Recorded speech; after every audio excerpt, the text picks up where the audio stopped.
ಸಕಲೇಶಪುರ ತಾಲೂಕಿನ ಹಾನ್ಬಾಳ್ ಗ್ರಾಮ ಪಂಚಾಯಿತಿ ವ್ಯಾಪ್ತಿಯ ಅಗ್ನಿ ಗ್ರಾಮದಲ್ಲಿ ನೂತನವಾಗಿ ನಿರ್ಮಾಣಗೊಂಡಿರುವ ಡಾಂಬರ್ ರಸ್ತೆಯ ಕಾಮಗಾರಿ ಅವೈಜ್ಞಾನಿಕವಾಗಿ ನಡೆದಿದೆ ಎಂಬ ಆರೋಪ ಕೇಳಿಬಂದಿದ್ದು ಗ್ರಾಮಸ್ಥರು ತೀವ್ರ ಅಸಮಾಧಾನ ವ್ಯಕ್ತಪಡಿಸಿದ್ದಾರೆ. ಗ್ರಾಮದಲ್ಲಿ ರಸ್ತೆ ಕಾಮಗಾರಿ ಇನ್ನೂ ಮುಂದುವರಿಯುತ್ತಿರುವ ಸಂದರ್ಭದಲ್ಲಿ ಡಾಂಬರ್ ಹಾಕಿಸುವ ಮೊದಲು ಅಗತ್ಯವಿರುವ ಮೋರಿ ನಿರ್ಮಾಣ ಮಾಡದೆ ಹಾಗೂ ಸಮರ್ಪಕ ಡ್ರೈನೇಜ್ ವ್ಯವಸ್ಥೆ ಕಲ್ಪಿಸದೆ ಕಾಮಗಾರಿ ನಡೆಸಲಾಗಿದೆ ಎಂದು ಸ್ಥಳೀಯರು ದೂರಿದ್ದಾರೆ. ಪರಿಣಾಮವಾಗಿ ಮಳೆ ನೀರು ಡ್ರೈನೇಜ್ನಲ್ಲಿ ತುಂಬಿಕೊಂಡು ಹೊಸದಾಗಿ ಹಾಸಿದ ರಸ್ತೆ ಮೇಲೆ ಹರಿದು ಹೋಗುತ್ತಿರುವ ಸ್ಥಿತಿ ನಿರ್ಮಾಣಗೊಂಡಿದೆ ಎಂದು ತಿಳಿಸಿದ್ದಾರೆ.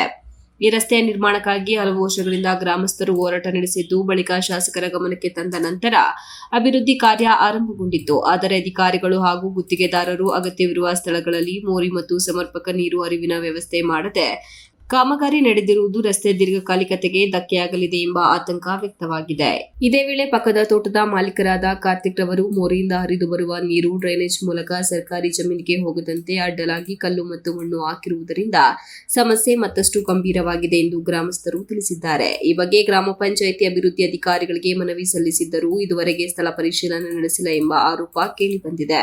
ಮೇಲಿನ ರಸ್ತೆಯಿಂದ ಹರಿದು ಬರುವ ಮಳೆ ನೀರು ಸರಿಯಾದ ಡ್ರೈನೇಜ್ ವ್ಯವಸ್ಥೆ ಇಲ್ಲದ ಕಾರಣ ಪಕ್ಕದ ಸಣ್ಣ ಹಿಡುವಳಿ ರೈತರ ಜಮೀನಿಗೆ ನುಗ್ಗಿ ದೊಡ್ಡ ಹೊಂಡಗಳು ನಿರ್ಮಾಣಗೊಂಡಿದ್ದು ಕೃಷಿ ಚಟುವಟಿಕೆಗಳಿಗೆ ತೊಂದರೆ ಉಂಟಾಗಿದೆ. ಇದೇ ರಸ್ತೆಯಲ್ಲಿ ಪ್ರತಿದಿನ ವಾಹನ ಸಂಚಾರದ ಜೊತೆಗೆ ರೈತರು, ಕೂಲಿ ಕಾರ್ಮಿಕರು ಹಾಗೂ ಶಾಲಾ ಮಕ್ಕಳು ಸಂಚರಿಸುತ್ತಿರುವುದರಿಂದ ಅಪಾಯದ ಭೀತಿ ಹೆಚ್ಚಾಗಿದೆ. ಸಂಬಂಧಪಟ್ಟ ಅಧಿಕಾರಿಗಳು ತಕ್ಷಣ ಸ್ಥಳಕ್ಕೆ ಭೇಟಿ ನೀಡಿ ಪರಿಶೀಲನೆ ನಡೆಸಿ ಅವೈಜ್ಞಾನಿಕ ಕಾಮಗಾರಿಗೆ ಕ್ರಮ ಕೈಗೊಳ್ಳಬೇಕು, ಇಲ್ಲವಾದಲ್ಲಿ ಉಗ್ರ ಹೋರಾಟ ಕೈಗೊಳ್ಳಲಾಗುವುದು ಎಂದು ಗ್ರಾಮಸ್ಥರು ಎಚ್ಚರಿಕೆ ನೀಡಿದ್ದಾರೆ. ಕೆಲಸಗಳನ್ನ ಮಾಡ್ತಾ ಇದ್ದಾರೆ. ಚರಂಡಿ ಆಗ್ಬೇಕು, ಅದನ್ನ ನೀಟ್ ಮಾಡಿ ಎಲ್ಲ ಪ್ರತಿಯೊಬ್ಬರು ಅವ್ರದ್ದು ಅಂತಲ್ಲ, ಪ್ರತಿಯೊಬ್ಬರು ಏನು ಗ್ರಾಮಕ್ಕೆ ರೋಡ್ ಆಗಿದೆ ಎಲ್ಲ ನಾವು ಅಲ್ಪ ಸ್ವಲ್ಪ ಇರೋ ಜಮೀನವರು ಕೂಡ ರಸ್ತೆ ಚೆನ್ನಾಗಿರಲಿ ಅಂತೇಳಿ ಮೋರಿಗಳನ್ನ ಸ್ವಂತ ದುಡ್ಡಿಂದ ಹಾಕಿರೋರು ಇದ್ದಾರೆ, ಗೌರ್ಮೆಂಟಿಂದ ಮಾಡ್ಕೊಂಡು ರಸ್ತೆ ಅವಶ್ಯಕತೆ ಇದೆ ಅಂತೇಳಿ ಮಾಡ್ತಿದ್ವಿ. ಅದನ್ನು ಆಗಿರೋಂಥದ್ದನ್ನ ಹಾಳು ಮಾಡೋಂಥದ್ದು ಬೇಡ. ಅವರೆಲ್ಲ ದೊಡ್ಡ ದೊಡ್ಡ ವೆಹಿಕಲಲ್ಲಿ ಬಂದು ಹೋಗ್ಬೋದು. ನಮಗೆ ರಸ್ತೆ ಒಂದು ಸರಿ ಹಾಳಾದರೆ ಭಾರಿ ಸಮಸ್ಯೆಗಳಾಗುತ್ತೆ. ಹಾಗಾಗಿ ಇದನ್ನು ಯಾವ್ದಾರ ಸಂಬಂಧಪಟ್ಟ ಅಧಿಕಾರಿಗಳು ಬಂದು ಇದನ್ನು ಅದೇ ರೀತಿ ಅವ್ರು ಬಂದಾಗ ನಾವೇನು ಸಮಸ್ಯೆ ಆಗಿದೆ ಏನೋ ಅನ್ನೋದು ಮಾಹಿತಿ ಕೊಡ್ತೀವಿ, ಇದನ್ನು ಸರಿಪಡಿಸ್ಕೊಡ್ಬೇಕು. ಇಲ್ಲಿಗೆ ಎಷ್ಟು ಮೋರಿ ಸ್ಯಾಂಕ್ಷನ್ ಆಗಿದೆ ಗೊತ್ತಾ? ಇಲ್ಲಿಗೆ ಮನೆಗಳಿಗೆ ಮೋರಿ ಹಾಕಿದ್ದಾರೆ ಅಷ್ಟೇ. ರಸ್ತೆಗೆ ಎಷ್ಟು ಮೋರಿ ಹಾಕಿದ್ದಾರೆ? 2 ಮೋರಿ ಆಗಿ ಸ್ಯಾಂಕ್ಷನ್ ಆಗಿದೆ ಅಂತ ಇಂಜಿನಿಯರ್ ಹೇಳಿದ್ರು.